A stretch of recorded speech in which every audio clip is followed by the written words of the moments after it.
And that's how a woman who was once labeled too controlling became the heartbeat of her own community. Tasha Monroe didn't chase validation. She created value. She didn't wait for an apology. She built a life that didn't need one. Her peace wasn't passive, it was powerful. Because sometimes walking away isn't weakness. It's the first step toward everything you truly deserve. If this story touched something in you, if you've ever been underestimated, excluded, or silenced, remember this. You don't have to sit at a table that doesn't honor your presence. Build your own, fill it with love, and let your peace be the loudest response. Like, share, and subscribe if you believe that real revenge is reclaiming your worth and living well. Tell us in the comments where you're listening from and what kind of peace you're building for yourself. Because here at Revenge Tales, every story reminds us, karma doesn't always shout. Sometimes, it smiles quietly across the table you built yourself. I'm Tasha Monroe, 39, and for years I've been the one who stitches our family together with food and careful planning. Last August, in our coastal town of Maple Harbor, Georgia, I decided my sister Raya's birthday would be simple, warm, and personal. A backyard dinner for 26 people at our house. Not a spectacle. A love letter. 3 weeks out, I sat at the kitchen table with my husband Dion and our son Jalen, scribbling lists and sending messages. Cousin Keisha mentioned a nut allergy. Uncle Leon asked if dessert could be diabetes-friendly. As he put it, I promised both. I've done this so many times I can predict what will go wrong before it blinks. I built a menu that felt like home. Citrus herb baked salmon, ginger garlic green beans, cardamom sweet potatoes, a quinoa arugula salad with lemon, and a peach, yogurt tart lightly sweetened with honey. Every dish was a small vow. I called Keisha to confirm ingredients. She was relieved. Uncle Leon joked, long as it ain't cardboard cake. I tested the tart twice to make sure it tasted like summer and not a lecture. The day before, I pushed 2 overstuffed carts through the market, packed the car with 16 pounds of salmon, crates of greens, and armfuls of sunflowers. Back home, I marinated, chopped, and whisked until the kitchen smelled like citrus and spice. Dion unfolded tables on the patio. Chef Monroe's pop-up returns, he teased, while Jalen strung warm lights across the fence. I was the engine. They were the steady wheels keeping me from skidding. By dawn on party day, my apron was already dusted with flour and lemon zest. I checked oven timers, rotated sheet pans, and taste-tested dressing with a flick of the wrist. At noon, I set indigo tablecloths, tucked sunflowers into mason jars, and built a playlist that swung from old-school R&B for the Annies to Jalen's clean hip-hop picks for the cousins. Dion kissed my forehead. You're cruising, Tash. I smiled, even as my eyes stung from too little sleep. When guests rolled in, the backyard glowed. Neighbors admired the setup. Cousins went back for seconds of salmon. Keisha raised her fork and said, "This salad? Perfect." Uncle Leon carved into the tart and grunted his approval. Glasses clinked for Raya, who preened under the string lights. Laughter rose and fell like a tide while I floated from table to table, refilling pitchers and swapping platters, as if I were 2 people instead of 1. Sometime after the toasts, the adrenaline ebbed. My feet throbbed. My back nagged. I hadn't sat down once. Dion murmured, "Pause a minute." I shook my head and scooped up a wall of plates. No one leapt up to help, not Jerome, my brother, not Keisha, not even Raya. The compliments began to sound tinny, like a song played through a cracked speaker. Jalen caught my eye and quietly started stacking cups. Bless that boy. I was wiping a platter at the sink when the temperature in the room dropped. My parents, Otis and Lorraine, stood by the counter with faces set like concrete. Raya drifted behind them, swirling her wine, a curl at the corner of her mouth. "Tasha," my mother said, crisp as a pressed collar. "We talked as a family. We don't want you in charge of meals anymore. You take over everything." My father's jaw flexed. "It's too much. You steamroll." Raya's smile sharpened. "And if we're honest, folks eat because they're hungry, not because your food is amazing." The kitchen went still. A couple of relatives at the doorway pretended to check their phones. Jerome, usually the first to crack a joke, stared at the tile. Jalen stiffened beside me. Dion's breath hitched like he was about to speak, but I shot him a look. Not here. Not now. I rinsed the sponge, set it down gently, and said, "Got it." Then I turned back to the sink and kept working. The night wound down. People drifted out with little waves and borrowed smiles. Their earlier praise felt like confetti that never quite hit the floor. I carried a stack of dishes toward the living room and, behind the doorway, heard Raya on the phone, voice low and glossy. "Closed a $14,800 deal today," she bragged. "For Mom and Dad's 40-year anniversary, I'm booking that upscale spot by the river. No more of Tasha's home-cooked productions dragging us back." I stood there gripping porcelain and counted to 5. She wasn't just criticizing me. She was erasing me. That night, I cleaned past midnight, letting the rhythm of scrubbing muffle the sting. Jalen dried glasses without being asked. "They were wrong, Mom," he said. Dion squeezed my shoulder, steady as a metronome. When my phone buzzed later with routine family texts, weather updates, a great party from Raya as if none of it had happened, I muted the group for the first time in my life. The quiet felt like fresh air. I let the family group thread sit in silence. No good morning gifts. No recipe requests. No, can you make a spreadsheet for head count? I didn't block anyone. I just stopped being available. About 4 weeks later, my phone rang while I was folding towels in the den. Otis flashed across the screen. I almost let it go to voicemail, but curiosity nipped at me. I hit speaker. "Baby girl," he started, voice too bright. "Your mama and I've been talking." Lorraine slid in, syrup sweet. "We need your help with something special." I folded another towel. "What is it?" "Our 40th is coming," Otis said. "We want that feeling you do, cozy, warm, everybody together." The corner of my mouth twitched. The feeling I steamroll into existence? Silence. Fabric softener quiet. Lorraine sighed. We spoke in anger. Raya was supposed to plan it, but she's had a setback. A setback. Otis cleared his throat. She put money into one of those online things. Lost $18,500 and now she's $7,200 in the hole. Says she can't handle planning right now. So the same sister who bragged about her big deal riverfront bash suddenly couldn't manage a seating chart. I waited for a flicker of sympathy. None arrived. Not after the kitchen ambush. "Why me?" I asked. "I thought I was controlling."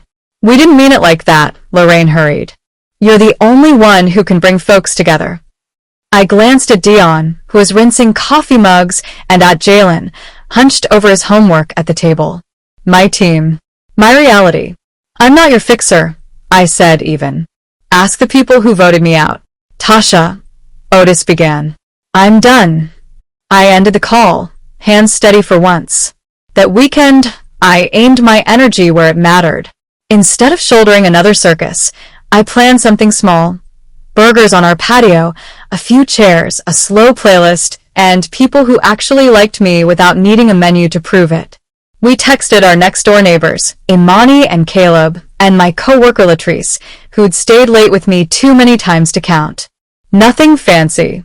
No special diets. Just what we wanted to eat. Dion fired up the grill, humming along to a soul station while Jalen rigged a portable speaker beneath the string lights. I tossed together a big bowl of citrus-dressed greens and a platter of grilled peaches. Imani arrived with lemonade, Caleb with a bag of kettle chips, Latrice with her laugh that fills a room. We sat under the warm bulbs and let the evening take its time.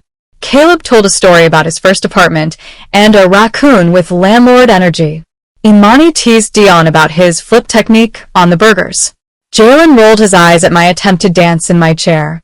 Latrice raised a glass.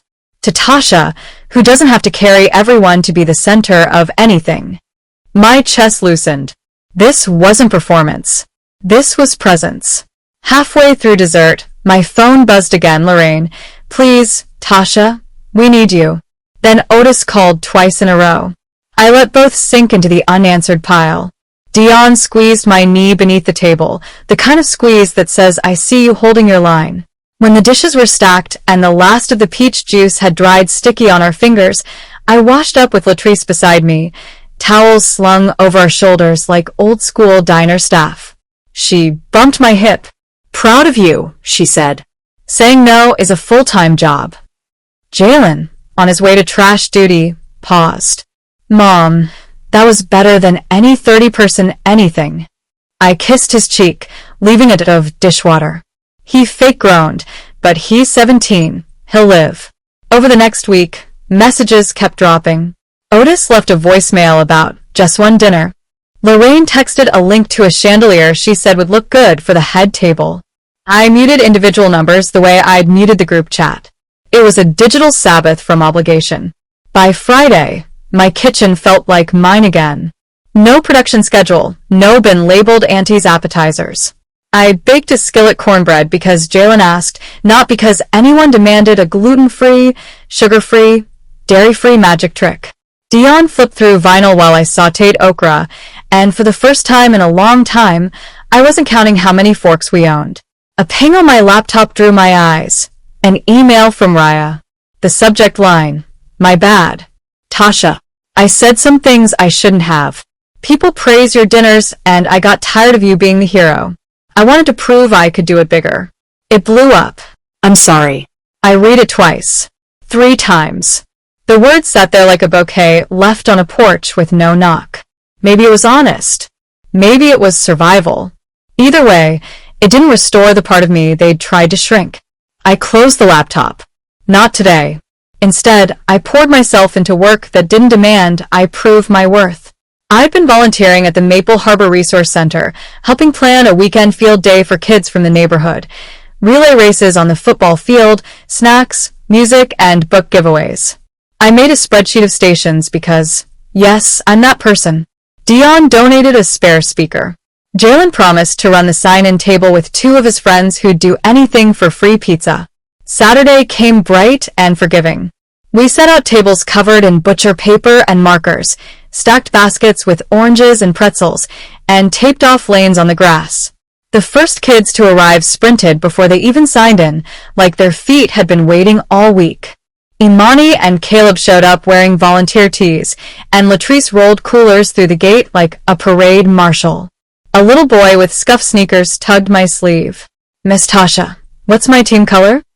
"Blue," I said, tying a strip of ribbon around his wrist. He grinned like I'd handed him a trophy. By noon the field thumped with music and laughter. Dion emceed a tug-of-war. Jalen ran the scoreboard. I refilled snack bowls and fielded 100 small questions with joy I didn't have to chase. No one asked for a 6-course menu. No one voted me off my own work. During cleanup, a girl who couldn't have been more than 8 hugged my waist. "This was the best day," she declared, as if stamping the words into my apron.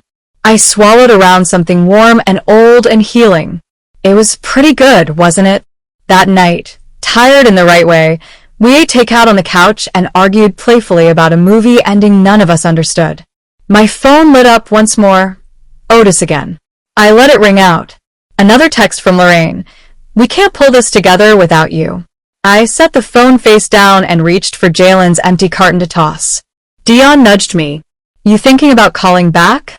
"I'm thinking about whether I want to feel small again," I said. He nodded once. "Then don't." I didn't sleep much, but not from dread. More like a hum in my chest, equal parts sorrow and relief. Grief for what I thought family was, and gratitude for the one I was building on purpose. The next morning, while watering the basil on the porch, I heard a ping from the community center group chat. Pics of kids running with ribbons trailing, a shaky video of Dion hyping a relay, Jalen midlaugh with a scoreboard marker smudged on his cheek. Imani had captioned it, "This is what Tasha does. Builds joy that lasts." I smiled, sunlight warm on my neck. Then I opened my muted family thread, not to speak, just to look, curiosity tugging like a loose thread you shouldn't pull. It was quiet. Too quiet. I closed it before the silence could turn into an invitation. I brewed coffee and made a short list for the week. Jalen's college fares, a pot of beans, a call to the resource center about their book drive. I left off anniversaries and chandeliers. I had boundaries now, and they were holding. 2 months slid by without another word from my parents or sister. Maple Harbor's autumn air turned sharp, and my life found a calm rhythm. Work at the design firm, evening walks with Dion, and late-night snack raids with Jalen. I'd almost forgotten the ache of that family silence. Almost. Then one Thursday afternoon, my niece Nyla called. "Aunt Tash, you're not going to believe what happened last night." Apparently, the big 40th anniversary dinner went ahead without me. Raya's redemption project. She decided she could handle it after all, promising my parents something classy and modern. But the night turned into a spectacle for all the wrong reasons. The restaurant she'd booked lost power mid-meal. Half the guests sat sweating under flickering emergency lights. The caterer, one she'd found through a friend of a friend, ran out of food by 7:30. People were passing bread rolls like communion.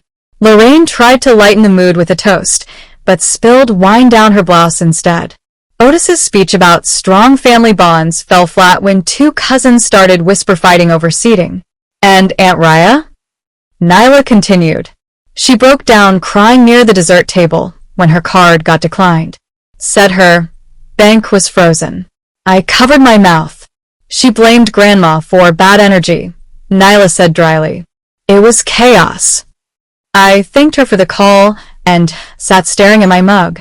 That same family who said I was too controlling had discovered what no control looked like. The next morning, Lorraine took it public, because of course she did. On our extended family's Facebook page, she wrote, "Some people forget where they came from. Family means showing up, even when it's hard. Shame on those who turn their back in our time of need." No names, but everyone knew who she meant. Within minutes, Raya had liked the post. So did a few distant cousins who'd never lifted a dish at my events. My chest went tight. I scrolled through the comments until I hit one from Nyla. "Respectfully, Grandma, Aunt Tasha carried this family for years. Maybe look in the mirror before blaming her." I blinked. Nyla, the same quiet 20-year-old who'd barely spoken at gatherings, had written what I never dared say out loud. Replies poured in. A few cousins agreed. Some stayed silent. Lorraine didn't respond at all. I could picture her fuming, scrolling through the thread with a glass of boxed wine and a wounded ego. That night, I didn't rage or cry. I just deleted my social app and focused on breathing. Dion was in the kitchen fixing tea. "You saw it?" he asked. I saw enough. He slid the mug toward me. "Let people show who they are. Makes it easier to clean house." He was right. That post didn't humiliate me. It liberated me. Days turned into weeks. The family thread, once buzzing with event chatter, sat empty. Otis texted once, "Let's fix this. I miss our Sunday dinners." I left it unread. My peace had finally stopped needing their validation. Instead, I leaned deeper into the life I was choosing. Latrice, Imani, and Caleb started dropping by most Fridays with takeout or wine. We'd play cards, swap work gossip, and joke about Monroe's Catering LLC whenever Dion grilled. It wasn't a grand affair, but it was real. Nobody judged my playlists or my spice levels. Then one Monday morning, my inbox pinged again. An email from Raya. The subject, "I owe you more than an apology. Tasha, I messed up badly. That restaurant night was humiliating. I thought money could buy the warmth you create naturally. I was jealous. Everyone always said, nobody hosts like Tasha. Instead of learning from you, I tried to outshine you. I'm sorry. I don't expect forgiveness, but I needed to say it. Raya." For a long minute, I just sat there. Her words weren't wrapped in excuses or fake cheer. They were bare.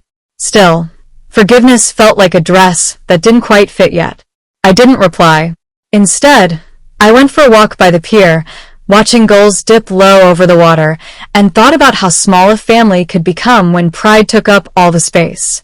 That evening, Imani texted, "Need help setting up for the youth fair this weekend?" "Yes," I wrote back without thinking. It was time to put my energy where it grew something. The Maple Harbor Resource Center was planning a literacy carnival for neighborhood kids, free books, games, and hot meals. I volunteered to handle decor and snacks. When I showed up that Saturday, Raya's apology was still sitting unread in my sent folder, but my hands were busy taping banners that said red. Dream. Grow. By noon, kids were laughing through the obstacle course. Dion ran music. Jalen manned the photo booth. Imani organized crafts. Every laugh, every thank you, filled something that family dinners had always drained. When one little girl hugged me and whispered, "This is the best day ever," I felt tears threaten, but this time, they were light. As we packed up that evening, Caleb clapped me on the back. "You realize you're basically the town's party queen now, right?" I laughed. Only difference is nobody's voting me out. We loaded the car in golden light, wind warm against my cheeks. Dion brushed a crumb from my shoulder. "Your mom called while you were inside," he said softly. I looked at him. "Did you answer?" He shook his head. "Didn't think you'd want me to." He was right again. I didn't. That night, I lit a candle, opened my journal, and wrote 3 words: "Peace feels earned." By winter, Maple Harbor's winds carried the kind of chill that cut straight through a person's pride. I hadn't spoken to Lorraine, Otis, or Raya in months. The silence had become its own comfort, a wide, uncluttered space where peace could finally stretch its legs. Then one evening just before Thanksgiving, my phone started buzzing nonstop. I ignored it at first, assuming it was another chain of family texts trying to reel me back in. But when Otis's name flashed 3 times in a row, followed by Lorraine's, I finally answered. Her voice trembled on the line. "Tasha, baby, we need you." I leaned against the kitchen counter, hand tightening around a dish towel. "For what, Ma?" "It's bad," she admitted. "Your father and we're behind on the house note. Medical bills, that investment thing Raya talked us into, it fell apart. We owe about $22,000 and—" I cut in, disbelief freezing me mid-breath. "You let Raya talk you into another deal?" Otis jumped in, voice low and frayed. "We thought it'd help. She said the return was guaranteed." I swallowed hard. Guaranteed scams are still scams, Daddy. Silence. Only their shared breathing through the line. Then Lorraine whispered, "We know. We just thought maybe you could host something, pull the family together, raise funds, like you used to." A bitter laugh slipped out before I could stop it. "The same dinners you voted me out of?" "Tasha, please don't do this," Lorraine pleaded. "We were wrong. We missed those nights. You held us together." The irony hit me like a slap. They'd mistaken my care for control. Now, when the ground beneath them cracked, they wanted the very structure they'd torn down. "I can't fix this," I said finally. "Not this time." Otis's voice broke. "You turn your back on us?" "No," I replied quietly. "You turned your back on me first." I hung up, heart pounding but hands steady. The next morning, as I packed a box of coats for the community winter drive, Jalen came in from practice. "You okay?" he asked, reading my face. "Your grandparents want me to host a fundraiser," I said. He frowned. "You're not doing it, right?" I shook my head. "Not a chance." "Good." He grabbed a granola bar, grinning faintly. "You're happier without their drama anyway." He wasn't wrong. For the first time in years, my life didn't revolve around proving my worth through a dinner table. That week, Imani, Caleb, and Latrice helped me set up the community center for the coat drive. Families trickled in, parents clutching little ones wrapped in thin jackets, seniors shivering under threadbare sweaters. By noon, the room was alive with warmth that didn't come from money or chandeliers. "Miss Tasha, look," a boy shouted, spinning in a brand new red coat. The grin on his face nearly undid me. Latrice nudged me. "This is what you were made for. Not their chaos. This." She was right. This was my lane, building joy from the ground up, not feeding egos. When the event wrapped, Dion ordered pizzas for the volunteers. We sat on the floor, laughing about nothing and everything. Nyla stopped by midway, fresh from college break. She'd become my quiet ally since defending me online months earlier. "Aunt Tash, you're trending," she teased, handing me her phone. Sure enough, her video from the coat drive, me tying scarves around kids' necks, had gone viral in our small community. The caption read, "Some women rebuild their peace and share it with the world." I blinked back tears. "Your mama saw it too," Nyla added. She texted me crying. Said she didn't realize how much she'd hurt you. I sighed, staring at the photo on the screen. Me smiling, surrounded by people who weren't bound to me by blood, but by kindness. She realized it now because people are watching, I said softly. Still, something in me softened. Maybe not forgiveness, but understanding. A week later, Lorraine left a voicemail. You've always been the strong one. We're paying the price for not seeing that sooner. I'm sorry, Tasha. I didn't return the call. Some apologies are meant to stay as echoes. But I did send a small envelope through Nyla. No money, no letter, just a flyer from the community center with a note. Help where you can. Start there. By Christmas Eve, I had my own gathering planned.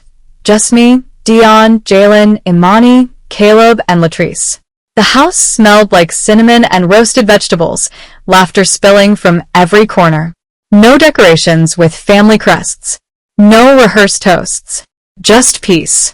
Midway through dinner, Imani raised her glass. To Tasha, proof that you can walk away from what drains you and still build something beautiful. Everyone clinked glasses. Dion leaned close, whispering, You know this is the happiest I've seen you in years? I smiled, because this time, nobody's taking a vote. Outside, snow began to fall, blanketing Maple Harbor in quiet forgiveness. I didn't know if my parents would ever truly change, but I knew I had. And sometimes, that's the only redemption that matters. Spring came early to Maple Harbor, soft and gold across the trees, and with it came a calm that felt permanent. My phone no longer buzzed with guilt-laced texts or subtle manipulation. The group chat was still muted. Some threads aren't meant to be revived. I spent my mornings walking the pier with Dion, sipping coffee, talking about future things instead of family wounds. Jalen got accepted into Howard University, his grin wide enough to light the house. Nyla, now like a daughter to me, visited often, helping me plan the next community project, a youth mentorship program for girls. It was during one of those meetings that I got the news from Nyla. Aunt Tash, Grandma, and Grandpa sold their house, she said carefully. They couldn't keep up. They moved into an apartment near the county hospital. I paused, hands on the supply box. Are they okay? They're surviving, she said. Mom's been quiet, too. She's working at a catering company now. That irony didn't escape me. The sister, who once mocked my cooking, now serving tables for someone else's vision. Life had a way of teaching gently, and then all at once. A month later, I hosted the first Maple Harbor Youth Brunch at the community center. It wasn't fancy, fruit platters, waffles, and music blasting from Dion's old speaker, but the energy buzzed brighter than any dinner I'd ever slaved over. When the kids filed in, I recognized that look in their eyes, wanting to belong, to be seen, to matter. Nyla helped run the check-in desk, Latrice managed donations, and Imani led a career Q&A. The local paper showed up for photos, and someone must have tagged me in a post because by evening my inbox was full, neighbors, small businesses, teachers, all asking how they could help next time. That night, while I wiped down tables with Jalen, he asked, You ever wish things had gone differently with Grandma and them? I thought for a moment. If it had, I might have never built all this. Sometimes losing them was the only way to find me. He nodded slowly. Guess that's your version of revenge, huh? I smiled. Peace is the best payback there is. Weeks later, an unexpected email landed in my inbox. The subject line, Thank you. It was from Raya. I saw your article in the local paper. You turned pain into purpose, and I admire that. I'm working hard to rebuild, and I finally get it, what you were trying to do all those years. If you ever host another event, I'd love to volunteer. I stared at the screen for a long time. Maybe this was what closure looked like. Not reconciliation, not family dinners, but acknowledgement. Growth on her end. Boundaries on mine. I replied with one line. You're welcome to help with the next one. Come humble, come ready to serve. No bitterness. Just balance. That summer, Raya showed up to the community center wearing a volunteer badge and no makeup, her hair tied back. She spent the day handing out meals to kids without fuss or flair. When our eyes met across the room, there was no apology needed. The lesson had already done its work.